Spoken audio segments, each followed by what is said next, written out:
Саламатсыздарбы достор, маанайыңыздар, ден соолуктарыңыздар жакшыбы? Мен ишеничтемин, сиздерде баардыгы жакшы деп, маанайларыңыздар дагы беш деп ойлоймун. Андай эмесе биз бүгүнкү сабакты баштаардын алдында бул жалпы республикалык тестөөлөөнүн экинчи бөлүмү бул эне тилинде окуу жана түшүн эмеспи. Бирок ошол теманы баштаардан мурда сөзсүз түрдө аналогия жана сүйлөмдөрдү толуктоо боюнча берилген үй тапшырмаларды биргеликте текшерип көрөлүк. Биринчи бул кыйын татаал деген үлгү жүк берилип жатат. Мында сиздер демек кыйын менен татаал деген сөздүн мааниси бир болуп жатат. Сиздер ошондуктан бул А, Б, В, Г варианттарындагы сөздөр эки үлгү жүк тең бир маанини бере турчу үлгү жүктү таап белгилеп коюшуңуздар керек болчу. Анда эмесе кеттик. Былтыр, мурда дейт А варианты. Былтыр деген эми бул өткөнкү жылы, өтүп кеткен жылы деген сөз.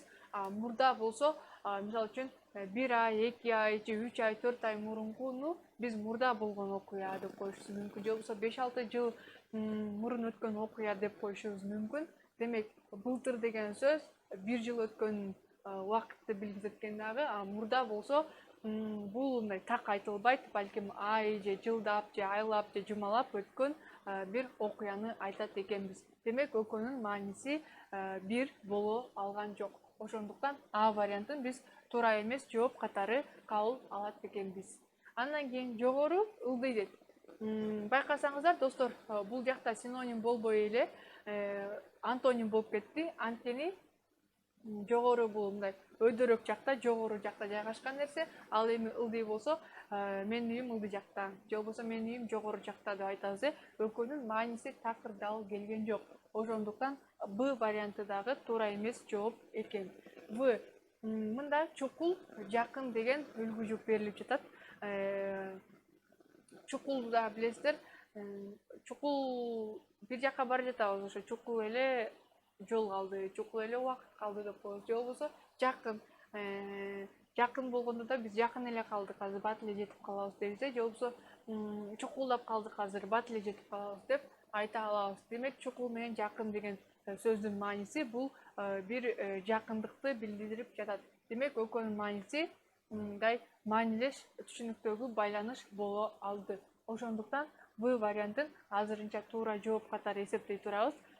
Бирок биз белгилеп койгон жокпуз, себеби дегенде алдыда бизде Г варианты турат. Г да бүгүн, анан быйыл дейт. Бүгүн деген сөз мынакей азыркы учурдагы болуп жаткан күн, эртеңки күн эмес, кечээки күн эмес, бүгүнкү күн же мурдагы же бүрсүгүнкү күн деген эмес, азыркы бүгүнкү болуп жаткан күнүбүз. Ал эми быйыл болсо, бул бүгүн деген сөз күнгө тийиштүү болот, а быйыл болсо бул жылга тиешелүү, жылга.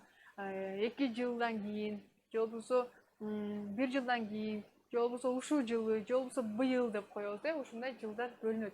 Демек, бүгүн деген күнгө тиешелүү болот, ал эми быйыл болсо, бул жылга тиешелүү сөз болуп жатат. Демек, экөө маанилеш түшүнүктүүгү байланышты бере алган жок. Ошондуктан Г варианты дагы туура эмес жооп катары берилди. Байкасаңыздар, 3 туура эмес жооп, ал эми бир туура жооп болду. Ошондуктан биз коркпостон В вариантын белгилеп койсок болот экен. Экинчини текшерсек, бирок достор, мен ойлоп жатамын, бул биринчи үлгү жүктү оңой эле таба алдыңыздар деп. Себеби дегенде өзү эле айтып, өзү эле түшүндүрүп жатат. Экинчини карасаңыздар, 3 бош орундук турат бул сүйлөмдө. Демек, биз астындагы варианттардагы ар бир сөздү катар менен коюп, туура жоопту табууга аракет жасашыбыз керек экенбиз. Мында Г вариантынан баштап көрөлүк, достор. Элден сен пара аласың, анан камаласың дейт. Аласың дегенден өтө турат, анан камаласың дейт. Мисалы үчүн, азыркы жашообузда көп иштерибиз паралардын жардамы аркасында бүтүрүлүп келе жатат. Пара берсең, сөзсүз түрдө жумушубуз бүтүп калат, же болбосо балким жылдан жылга азайып жатат деген ишеничтемин. Ошо боюнча азайып калышы дагы толук ыктымал. Бирок мынакей элден сен пара аласың, анан камаласың дейт. Пара алгандардын бардыгы эле өзүңүздөр билгендей эле камала бербейт. Бардыгы камала турган болсо, анда биз бул Г вариантын туура демекпиз. Демек камалбагандарга караганда көбүрөөк. Демек Г варианты туура эмес жооп экен. Вны карасак, досуңан сен акча аласың, анан сүйүнөсүң дейт.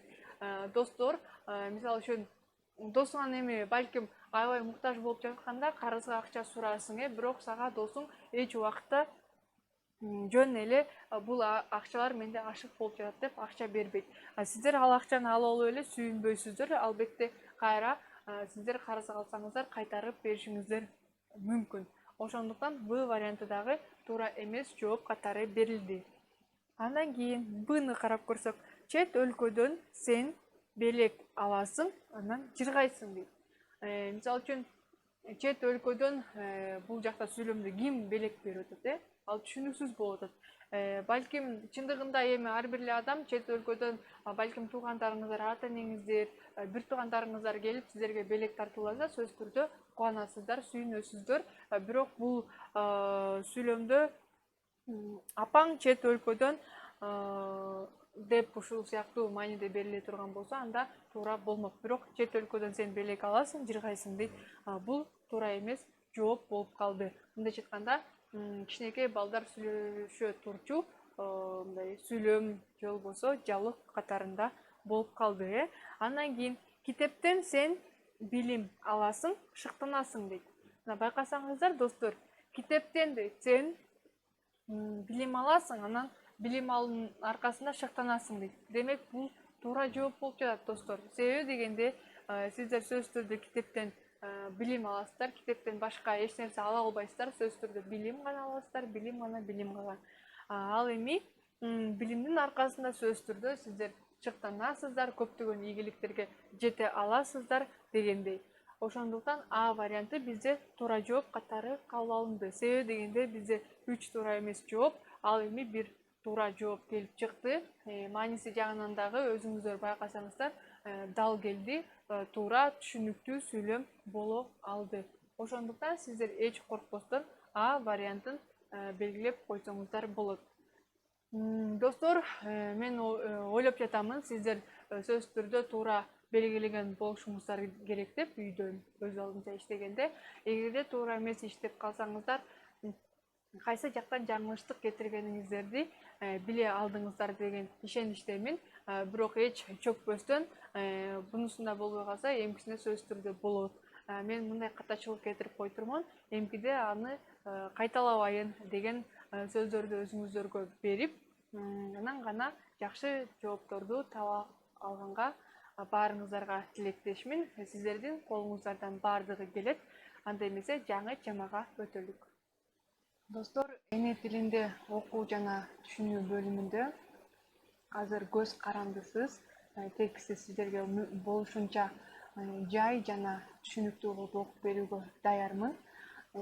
Достор, сиздер өзүңүздөр билесиздер, жалпы республикалык тестирлөөдө эне тилинде окуу жана түшүнүү боюнча 2 түрдүү текст келет. Биринчиси бул көз карандысыз дегеним, бул мындай өзү чоң тексттен турат да, көлөмү жагынан.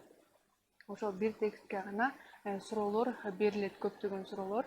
Ал эми көз каранды деп дагы айтсак болот. Бул 2 үзүндүдөн турган тексттер. Аны сиздер жакшы билесиздер. Буга чейинки сабактарда 2 үзүндүдөн турган бири-бирине байланышы бар болгон тексттерди дагы окуп, алардын өзүнчө берилген тапшырмаларына дагы 2 үзүндүгө тең биригип берилген суроолорго дагы жооп бере алганбыз. Эми азыркы болсо биз көз карандысыз текстти окуйбуз. Демек, бул бир эле тексттен турат жана 5 суроодон турат. Анда эмесе баарыңыздарга ийгилик каалаймын. Баардыгыңыздар эч нерсеге алаксыбай, сөзсүз түрдө уюлдук телефонуңуздарды өчүрүп коюп, эч нерсеге аларды болбой, кунт коюп, угуп жана суроолорду мен таап жаткан учурда мага жардамдашып, биргеликте табууга өтөлүк. Анда эмесе баарыңыздарга ийгилик каалайм, жагымдуу маанай менен текстке өтсөк. Дүйнөлүк билим берүү жана илим тармагы бөтөн тилди үйрөтүү практикасында жалаң гана ошол тилдин теориялык маселелерин окутуу ыкмасы майнапсыз болорун эчак эле далилдеген. Тилекке каршы кыргыздарга кыргыз тилин үйрөтүү жумушу да, кыргыз эместерге кыргыз тилин үйрөтүү жумушу да көбүнчө тилди грамматикалык негизде окутууга, эрежелерди жаттатууга негизденип келет.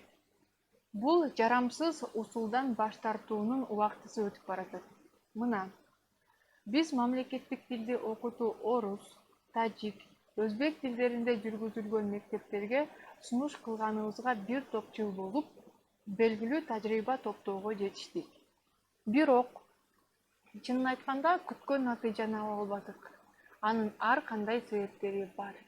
Ошол себептерден эң башкыларынын бири окутуу орус, өзбек, тажик тилдеринде жүргүзүлүүчү мектептерде кыргыз адабиятын окуу ишине оң жолго коюлбагандыгы. Тилди тил менен гана үйрөнбөйт. Ал үчүн тексттер, биринчи кезекте адабий тексттер керек болот. Кыргыз адабиятын бөтөн тилдүүлөргө үйрөтүүнүн эң башкы максаты кыргыз тилин үйрөтүү. Тилдик сүйлөө жана жазуу көндүмдөрүнө ээ болуу. Кыргыз адабиятын окутуу үчүн окуу планында жумасына өтө аз убакыт, 1 сааттан жылына 34 саат бөлүнүп келсе да, ушул бөлүнгөн сааттар толук пайдаланылбай жүрөт. Себеби 7-класстан жогорку класстарда орус тилдүүлөр үчүн окуу китептеринин жоктугу. Окуу китеби жок болгондугу үчүн бул предметтин сааттарын башка предметтерге, мисалы кыргыз тилине алып берип турушкан. Орус мектептери үчүн кыргыз адабиятын окутуу ишин алып баруунун эң бир кыйын жери окуучулардын тил билүү даражаларынын ар түрдүүлүгүндө. Мисалы, алыскы тоо арасындагы район борборлорунда орус мектептер жана класстар бар. Алардын окуучулары негизинен кыргыздар, кыргыз тилин абдан жакшы билет. Экинчи бир топтогулар шаар тибиндеги кыштактар. Алар кыргызча анча-мынча билет, ооз-эки сүйлөйт, бирок жаза албайт. Үчүнчү топтогулар бар. Булар негизинен Бишкек, Токмок, Кара-Балта сыяктуу шаардагылар жана Чүй өрөөнүнүн Канжол бул трасса боюндагы жана Канжолдун ылдый жагындагылар. Булар кыргызча билбейт. Ушулардан улам жыйынтыгында айтуучу сөз кыргыз адабиятын бөтөн тилде окутуу жүргүзүлгөн мектептерде үйрөтүү жумушун токтоосуз колго алуу зарыл. Бул предметти үйрөтүү менен биз өлкөбүздө жашаган башка улут өкүлдөрүнүн жана өзүбүздүн башка тилде окуган жарандарыбыздын мамлекеттик тилди жакшы өздөштүрүүсүнө, кыргыз элин таануусуна жана сүйүүсүнө жетишебиз дейт. Мынакей достор, бул тексттин автору Абдыкерим Муратов экен. Бул Абдыкерим Муратов агайыбыз негизи эле элдик педагогика жана Чыңгыз Айтматовдун тагыраагы Айтматов таануучу профессор, педагогика илимдеринин доктору. Бул адам өтө билимдүү, өтө тажрыйбалуу, өзүнүн көптөгөн шакирттери бар. Кандай суроо менен кайрылсаң дагы бардык суроолоруңа жооп берип жана жардамын эч аябаган адам. Мен бул адамды таанып алганыма көп эле болду. Демек, бул агайдын дагы көптөгөн тексттери дагы балким сиздер тапшырып жаткан жалпы республикалык тестирлердө дагы кездешип калышы мүмкүн. Ошондуктан автордун аты жөнүн жазып алып, ал жазган балким бир китептерин алып көрөсүздөрбү, китепканаларга барып окуп көрүңүздөр. Балким сиздерге көптөгөн пайдалары тийип калышы мүмкүн. Себеби дегенде ушундай өтө актуалдуу темаларды көтөрүп жана кандай жыйынтыгында, кандай жол менен ошол аткарылбай жаткан иштерди аткарсак болот деген сыяктуу ойлорду сөзсүз түрдө айта кетет. Бул тексттин аталышы мамлекеттик тилди окута баштадык деп туруп көп чекит дагы анан адабиятынчы дейт. Демек, биз бул текстти өзүңүздөр түшүнгөндөй эле бир гана мамлекеттик тил кыргыз тилине эле, эне тил деп эле кыргыз тилге эле көңүл бура бербестен, сөзсүз түрдө ал тилди окуп үйрөнүүдө тексттер керек дейт. Ал тексттер болсо тилдин өзүнө гана тиешелүү эмес. Бул тексттерди биз кыргыз адабиятынан алабыз. Көптөгөн чыгармаларды, балким мисалдарды дегендей. Демек, биз бир гана тилге эле көңүл бура бербестен, сөзсүз түрдө адабияттын дагы биргеликте чогуу бир нукта алып кетүүбүз шарт экен деген өзүнүн оюн билдире кетти. Мен дагы бул агайдын оюна кошуламын. Себеби дегенде азыркы учурда кыргыздар эмес, киргиздер көбөйүп бара жатат. Эми ушундай достор, ушундай жакшы текстти окудук дагы. Сиздер менен биргеликте жагымдуу маанай менен гана суроолоруна өтөлүк. Анда эмесе кеттик.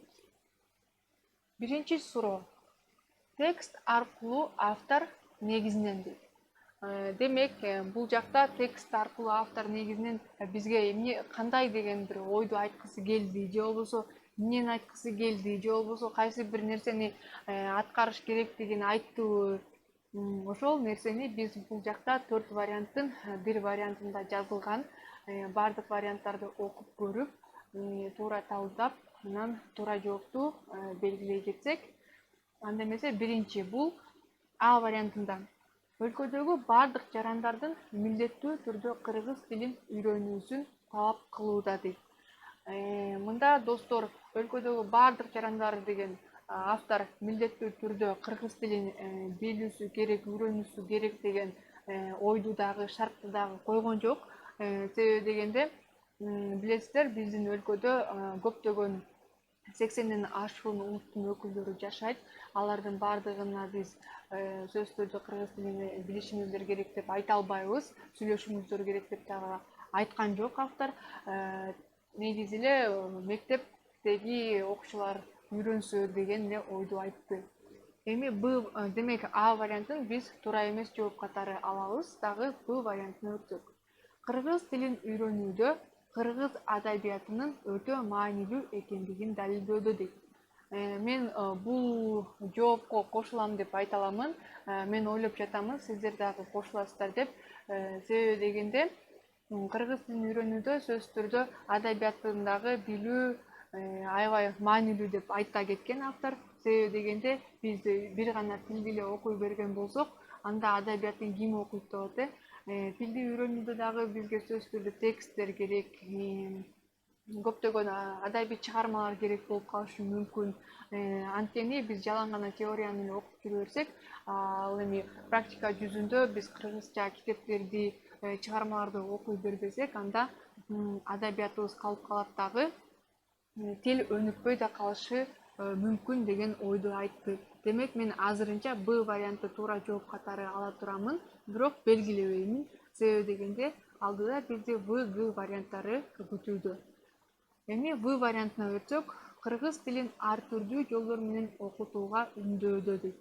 Бул жакта автор кыргыз тилин ар түрдүү жолдор менен окутууга эч үндөгөн жок. Мисалы үчүн, көптөгөн варианттагы бир ыкмаларды көрсөтүп берип, ушул ыкмаларды колдонсоңуздар, сөзсүз түрдө сиздер окуучуларга кыргыз тилин үйрөтө аласыздар деп бизди ушул ыкмаларына, өзү чыгарган ыкмаларына үндөгөн жок. Демек, бул вариантын биз туура эмес вариант катары белгилей турсак болот экен. Андан кийин В вариантына өтсөк, окуучулар үчүн китептердин жетишсиздигин белгилөөдө дейт. Мында чындыгында автор деген айта кетти, 7-класстан жогорку орус тилдүү мектептерде адабий окуу китептеринин саны окуучуларга жетишсиз деди. Бирок бул жакта негизинен китептер эле жок. Ошол китептердин жоктугунан биз кыргыз адабиятын жакшы өздөштүрө албай атабыз, кыргыз тилинде эркин сүйлөй албай атабыз деп айткан жок андай ойду. Демек, мындай жөн гана бир текстке бир кысым жасап өттү китептер боюнча. Демек, биз негизинен табыш керек болуп атпайбызбы суроодо? Г вариантын туура жооп катары эсептебек экенбиз. Достор, өзүңүздөр байкасаңыздар, А, В, Г варианттары туура эмес болуп, ал эми Б варианты туура болуп чыкты. 3 вариант туура эмес болуп, бирөө туура болгондо биз ишеничтүү түрдө эч коркпостон белгилей берсек жаңылган болбойбуз. Демек, сиздер мынакей Б варианттарын белгилеп коюңуздар. Мен тапкан жоопко силер дагы кошуласыздар деген ойдомун. Эми экинчи суроого өтсөк, 9-10 саптардагы жарамсыз усул деген сөз айкашы эмнени билдирди дейт. Мынакей 9-10 саптардагы жарамсыз усул деген сөз айкашы эмнени билдирди дейт. Демек, достор, сиздер деген бул жактан суроону окуп туруп эле 9-10 саптарды көрсөтүлгөндө мен 9-10 саптарды окуй калып, анан жоопту таба калайын деген ойдон алыс болуңуздар. Себеби дегенде сиздер суроону окуп, толук түшүнүп алып туруп, анан кийин сөзсүз түрдө тексттин белгиленген саптарына кетпестен 4 вариантты тең окуп көрүп, анан гана саптарга кетсеңиздер, ошондо туура жоопту таба аласыздар. А вариантын окусак, керексиз билим дейт, пайдасыз ыкма дейт, түшүнүксүз кырдаал дейт, анан ыңгайсыз абал дейт. Эми окуп алдык дагы 9-10 саптардагы жарамсыз усул деген сөздү таап окуп көрсөк. Мынакей, достор, 5-чи сап болуп турат, 6-чы, 7-чи, 8-чи, 9-чу. Демек, 9-10 саптарда деген окуйбуз. Бул жарамсыз усулдан баш тартуунун убактысы өтүп баратат дейт. Демек, достор, бул мынакей бул жакта Б варианты болуш керек менимче. Пайдасыз ыкма катары айтты. Анткени бул ыкманы биз деген буга чейин аябай көп колдонгонбуз. Бирок эми жыйынтыктар чыкты, бирок ошентсе дагы биз күткөн натыйжага келе алган жокпуз деген жарамсыз усул деп. Негизи усул деген сөздү түшүнөсүздөр, бул ыкма, метод деген эле сөздөр тагыраагы мындай синонимдер болуп кетет. Ошондуктан пайдасыз ыкма деп жарамсыз усулду айта кетти. Бирок биз азыр Б вариантын эле толук белгилеп коюп, кийинки суроого өтүшүбүз шарт эмес. Себеби дегенде биз А, В, Г варианттарына дагы токтолуп чечим чыгарып көрсөк. Керексиз билим дейт. Эми керексиз билим деп такыр бул жакта жарамсыз усулду айткан жок. Себеби дегенде негизи эле бул жарамсыз усул деген сөздү эле керексиз билим эмес, текст, бүтүндөй текст боюнча керексиз билим деген сөздү биз же болбосо ойду такыр түшүнө да алган жокпуз, көрө алган да жокпуз. Ошондуктан А варианты туура эмес экен. Бга өтсөк, түшүнүксүз кырдаал дейт. Эми бул жарамсыз усул дегенде жарамсыз деген сөз дагы мындай түшүнүксүз дегенди дагы билдирген жок. Жана кырдаал деген сөз дагы мындай усул деген сөзгө эч бир байланышы жок. Демек, түшүнүксүз кырдаал бул жерде текстте болуп калды. Ошондуктан биз мындай катачылык кетирип алыптырбыз деген дагы ой айтылган жок. Ошол себептен В варианты дагы туура эмес экен. Г ыңгайсыз абал дейт. Эми жарамсыз усулда бул жарамсыз усул болуп калды деп эле айтылды. Ыңгайсыз абал болуп калды деген сөз болгон жок. Демек, Г варианты дагы бизде туура эмес жооп катары белгиленди. Демек, достор, өзүңүздөр байкасаңыздар, мынакей 3 туура эмес жооп, ал эми 1 туура жооп келип чыкты. Ошондуктан биз ишеничтүү түрдө Б вариантын белгилей алсак болот экен. Ушундай, достор, бардыгы түшүнүктүү болуп жатат деген ишеничтемин жана мен тапкан жоопко дагы кошуласыздар деген ойдомун.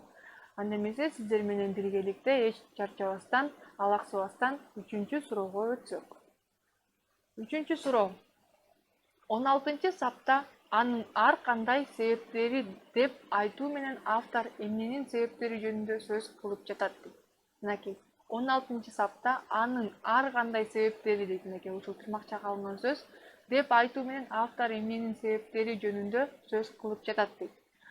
Достор, билесиздер, 16 сап десе эле биз белгиленген сапка текстке кайрадан артка кетип калышыбыз туура эмес болуп калат. Себеби дегенде биз 4 вариантты тең окуп, анан гана эгерде биз таппай кала турган болсок туура жоопту, анан текстке өтсөк болот экен. А. Тажрыйба топтоонун. Б. Күткөн натыйжага жете албагандыктын. В. Мамлекеттик тилдин бардык мектептерде окутулбагандыгын жана орус, тажик, өзбек тилдериндеги мектептерге кыргыз тилин окутуу сунушунун дейт. Аны эмесе мынакей окуп алдык 4 вариантты тең. 16-сапка кайрылып, ал жактан толук түшүнүп көрүүгө өтсөк. Анын ар кандай себептери дейт. Мынакей достор, бул жакта 15-сап болуп жатат да, 16-сап. Анын ар кандай себептери бар дейт. Демек, ошол себептердин эң башкыларынын бири окутуу орус, өзбек, тажик тилдеринде жүргүзүлүүчү мектептерде кыргыз адабиятын окуу ишине оң жолго коюлбагандыгы дейт. Демек, достор, мен сиздерге эмне үчүн 16-сапты эле окуп бүтүргөн жокмун, калган саптарда окудум. Эгерде сиздер 16-сап деп эле белгиленип турса, 16-сапты окусаңыздар, анда туура жоопту таба аласыздар. Сиздер мендей болуп, андан кийинки дагы саптарды окусаңыздар, анда сиздердин жоопторуңуздар туура эмес чыгып калышы мүмкүн. Анын ар кандай себептери бар деп эле коюптур. Мында тажрыйба топтоонун көптөгөн ар кандай себептери бар дейт. Мында тажрыйба топтоонун көптөгөн себептери бар деп автор эч айткан эмес. Демек, А вариантын биз туура жооп катары карай албайбыз. Ал эми Б вариантын карасак, күткөн натыйжага жете албагандыктын ар кандай себептери бар дей турган болсок, бул туурараак келип жатат. Себеби дегенде, автор айта кеткен, биз мисалы үчүн бир жыйынтыкка келгенбиз, бирок ошол жыйынтыктын натыйжасында мындай толук биз натыйжа көрө алган жокпуз, ала алган жокпуз деп айтты. Ал натыйжа ала албагандыгыбыздын бир гана себеби бар деп айткан жок. Анын ар кандай себептери бар деп айтты. Демек, күткөн натыйжанын негизинде ар кандай себептерден улам биз күткөн натыйжага жете албадык деп айткан бир кеби бар.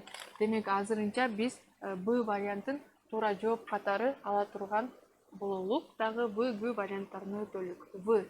Мамлекеттик тилдин бардык мектептерде окутулбагандыгынын ар кандай себептери бар дей турган болсок, бул туура эмес келип калат. Себеби дегенде, мамлекеттик тилдин бардык мектептерде окутулбагандыгы бул туура эмес.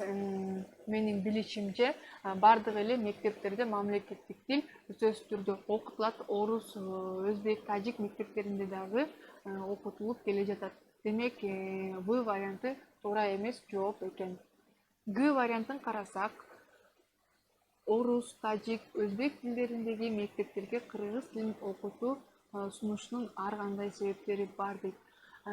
Байкасаңыздар, текстте мындай орус, тажик, өзбек тилдериндеги мектептерге кыргыз тилин окутуунун сунуштарынын ар кандай себептери бар деп айткан жок. Бунун эң негизги гана себебин баарыңыздар жакшы билесиздер.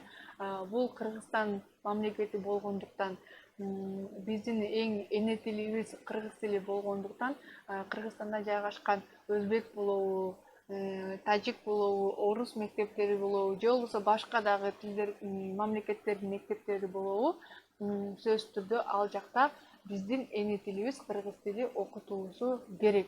Ошонун эле бир эле себеби бул Кыргызстан мамлекети. Ошондуктан Г вариантын дагы биз туура жооп катары эсептей албайбыз. Демек, бизде А, В, Г варианттары туура эмес болуп, Б варианты туура жооп катары эсептелинди. Себеби күткөн натыйжанын ар кандай себептери болду. Ошондуктан биз натыйжага жете албадык деген автордун айткан сөзү бар. Анда сиздер ишеничтүү түрдө Б вариантын белгилеп алыңыздар. Мен дагы деле ишеничтемин, сиздер мен тапкан жоопко дагы кошуласыздар деген. Эми 4-чү суроого өтсөк, текстте эмненин туура эместиги айтылды дейт. Текстте эмненин туура эместиги айтылды.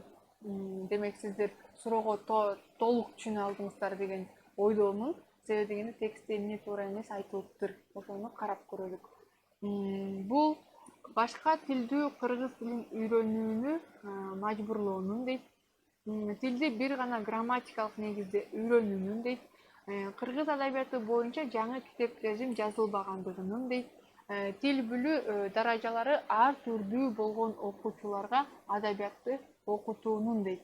Мында текстте мисалы үчүн автор бир ойду айтып жатып, ошол бирок ушундай кылып биз окутуп жатабыз, бирок андай кылган ыкмабыз бизге туура эмес деп бир нерсени айта кеткен. Ал жоопту мен таба алдым бул жактан. Сиздер деле бир варианттарды бир жолдон окуганда эле таба алдыңыздар деген ойдомун. Себеби дегенде өзү эле көрүнүп турат. Бирок ошентсе дагы ар бир вариантка токтолуп, туура жоопту табууга аракет жасайлык. Азыр мен Г варианттан баштагым келип турат. Г. Тил билүү даражалары ар түрдүү болгон окуучуларга адабиятты окутуунун дейт. Мында автор айткан эмес, эгерде мындай окуучулар деген тилди ар башка даражада билгендиги үчүн биз адабиятты жакшы окута албай жатабыз деп айткан эмес. Демек Г варианты туура эмес жооп экен. Анан кийин В вариантына өтүп турган болсок, кыргыз адабияты боюнча жаңы китептердин жазылбаганынын натыйжасында дейт. Мисалы үчүн автор текстте бир да жеринен айткан жок, кыргыз адабияты боюнча жаңы китептердин жазылбаганын деп. Бирок так ушундай айтпаса дагы 7-класстардан жогорку класстарда орус тилдүү мектептерде адабий окуу китеби жетишсиз деп эле айткан, бирок анын басылып чыкпагандыгы деп айткан эмес. Демек В варианты дагы туура эмес жооп экен. Б вариантына өтсөк, тилди бир гана грамматикалык негизде үйрөнүүнүн дейт. Мында чындыгында тилди бир гана грамматикалык негизде үйрөнүүнүн натыйжасында адабият окулбай калып жатат. Эгерде тил менен адабиятты биргеликте алып кете турган болсок, анда тил дагы адабият дагы бир нукта өнүкмөк деген ойду айткан. Демек азырынча мен Б вариантын туура жооп катары эсептей турамын. Бирок белгилебеймин, себеби дегенде алдыда А варианты бар. А. Башка тилдүү кыргыз тилин үйрөнүүнү мажбурлоонун дейт. Мажбурлоонун. Мында башка тилдүүлөргө кыргыз тилин үйрөнүү керек деп эч бир мажбурлаган жери жок текстте. Андай ой дагы айтылган жок. Демек А варианты дагы туура эмес экен. Ошондо бизде жыйынтыгында 3 туура эмес жооп, ал эми бир туура жооп келип чыкты. Ошондо биз Б вариантын туура жооп катары белгилеп койсок болот. Достор, ушундай суроолор келет. Сиздер эч шашпастан суроону толук түшүнүп алып, автор берейин деген негизи эле суроолорго чейин текст окуп бүткөндөн кийин шаар эле окуп калып эле мен бат окуп бүттүм деп сүйүнбөстөн, мен бат окудум, бирок ошону канчалык деңгээлде түшүнө алдым, автор эмне деген ойду айткысы келди болду экен деген сыяктуу көптөгөн суроолорду өзүңүздөргө коюп, анан жооп берип, андан гана соң суроолоруна өтсөңүздөр туура болот. Эң негизгиси бул эне тилин окуу жана түшүнүү бөлүмүндө сиздердин мындай шаар эле окуганыңыздарга карабай дагы ошону түшүнө алдыңыздарбы, көбүнчө логиканы мында дагы талап кылат, жана дагы көптөгөн нерселерди сиздерден талап кылат, буга чейинки алган билимиңиздерди текшерет дегендей. Ушундай достор, эми биздин акыркы сурообуз 5-суроого өтсөк. 5 мында 35-49 саптарда автор дейт. Демек 35 саптардан 49 саптарга чейинки жерде жазылган ойдун негизинде автор эмнени айтайын деген суроону бизге берип жатат. Азыр биз билесиздер 35-49 сап деп белгиленген саптарга шаар эле өтүп кетпейбиз. Сөзсүз түрдө ар бир варианттарды окуп көрүп, анан гана текстке кайрылабыз. А. Маселени аныктап, ага чечимдерди сунуштууда дейт. Окуучуларды түрлөргө бөлүүдө дейт. Суроо берип, ага жоопторду табууда дейт. Маселенин себебин аныктап, мисалдар менен негиздөөдө дейт. Андай эмесе биз 4 варианттын окуп алдык дагы. 35-49 саптарга кайрылып, кайсы жооп туура экендигине толук ишенип, анан белгилеп алсак. Эмесе кеттик. Мынакей 35-сап, анан 49-га чейин окуйбуз. Орус мектептери үчүн кыргыз адабиятын окутуу ишин алып баруунун эң бир кыйын жери окуучулардын тил билүү даражаларынын ар түрдүүлүгүндө дейт. Мисалы, алыскы тоо арасындагы район борборлорунда орус мектептери менен жана класстары бар. Алардын окуучулары негизинен кыргыздар, кыргыз тилин абдан жакшы билет. Экинчи бир топтогулар шаар тибиндеги кыштактар. Алар кыргызча анча мынча билет. Ооздеги сүйлөйт, бирок жаза албайт. Үчүнчү топтогулар бар. Булар негизинен Бишкек, Токмок, Кара-Балта сыяктуу шаардагылар жана Чүй өрөөнүнүн Канжол, бул трасса боюндагы жана Канжолдун ылдый жагындагылар. Булар кыргызча билбейт дейт. Демек биз 49-сапка чейин окуш керек болчубуз. Бул жакта окуй турган болсок, балким туура эмес жооп чыгып калышы мүмкүн.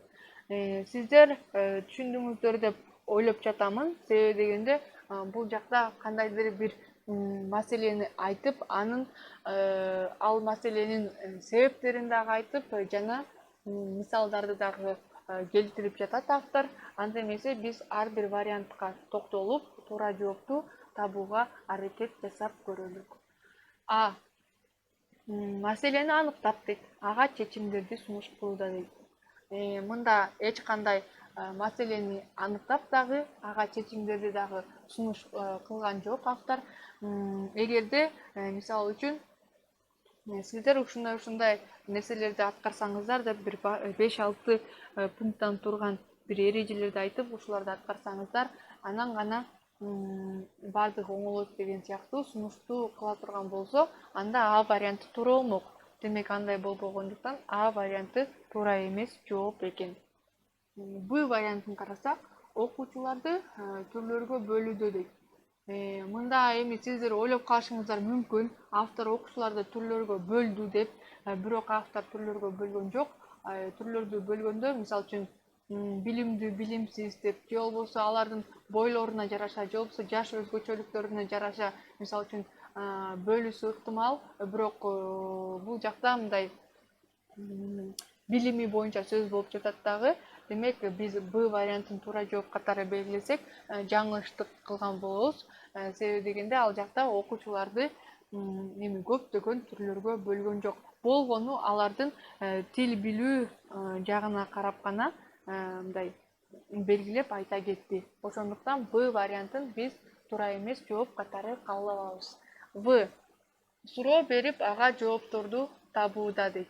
Мында бир текстте кандайдыр бир суроо берип, ага жоопторду табууга аракет жасаган болсо, анда В варианты туура болмок. Ал жакта бир дагы суроону көрө алган жокпуз, жана дагы ал суроого жооп берилген жоопторду дагы биз байкаган жокпуз. Демек В вариантын биз туура жооп катары кабыл ала албайбыз. В вариантын карасак, маселенин себебин аныктап, мисалдар менен негиздөөдө дейт. Мынакей достор, карасаңыздар, ал жакта бир маселенин себебин аныктады, мисалдарды келтирди. Мисалы үчүн негизи айтып жатат, адабиятты үйрөтүүдө дейт. Бардык окуучулардын тил билүү деңгээлдери ар башка болгондуктан, адабиятты аябай өздөштүрүп кете албай жатышат дейт. Мисалы үчүн кээ бирөө адабиятты тилди тагыраагы 4 деген баага билиши мүмкүн, кээ бирөө 3 деген баага билиши мүмкүн, кээ бирөө 2ге билиши мүмкүн. Бирок ошол бардык мисалы үчүн 2ге билгенине деле, 5ке же 4кө, 3кө билгенине деле бирдей эле программа менен өтүп жаткандыгыбыз бизге минус болуп жатат. Ошондуктан биз маселенин себебин аныктап, анан дагы мисалдарды келтирди деп Г вариантын белгилеп койсок болот. Өзүңүздөр байкасаңыздар, 3 туура эмес жооп, ал эми 1 туура жооп болду. Ошондуктан Г варианты туура жооп катары эсептеленди. Мынакей достор, ушуну менен бизге бүгүнкү текстке бөлүнгөн суроолор соңуна келип жетти. Сиздерге текст дагы, суроолор дагы түшүнүктүү болду деген ойдомун. Жана дагы мен тапкан жоопторго дагы кошуласыздар деп ишенемин. Ушундай сиздерге мындай адабий чыгармалар эмес, илимий техникалык тексттер келет жалпы республикалык тестирлөөдө.